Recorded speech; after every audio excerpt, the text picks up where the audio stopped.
Hello' everyone, বহুত দিনৰ পিছত আকৌ এটি নতুন ৰেচিপি ল'ম। মই প্ৰতীক্ষা। প্ৰথমতে আটা লৈ লৈছোঁ, তাৰ ওপৰত নিমখ দি দিছোঁ। আটাখিনি আপোনালোকক যিমান লাগে সেই অনুসৰি ল'ব। ৰিফাইন দি ধুনীয়াকৈ গৰম পানীৰে মাৰি লৈছোঁ একেবাৰে ধুনীয়াকৈ ছফ্টকৈ।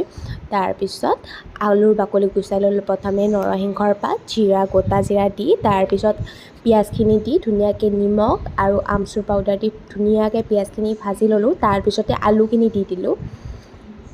আলুখিনি দিয়াৰ পিছত এতিয়া ধুনীয়াকৈ মাৰি থৈ দিয়া আটাখিনি ধুনীয়াকৈ সুন্দৰকৈ দুটা লাড়ু বনালোঁ, ডাঙৰ ডাঙৰ সমান চাইজত। তাৰপিছত বেলি ল'লোঁ ৰুটিখন, বেলি লৈ পেলাই ৰিফাইন দি দুয়োটো ছাইডে ৰিফাইন লগাই উঠি আকৌ অকণমান আটা লগাইছোঁ, আকৌ ৰিফাইন দিছোঁ। তেনেকৈ দি পেলাই ধুনীয়াকৈ আকৌ ৰিফাইন দি দিছোঁ। দি উঠি ধুনীয়াকৈ এনেকৈ ফ'ল্ড কৰি গৈ আছোঁ। ফ'ল্ড কৰি পেলাই এনেকৈ একদম ধুনীয়াকৈ টাইটকৈ কৰি লৈছোঁ। তাৰপিছত ধুনীয়াকৈ মাজেৰে কাটি দিছোঁ।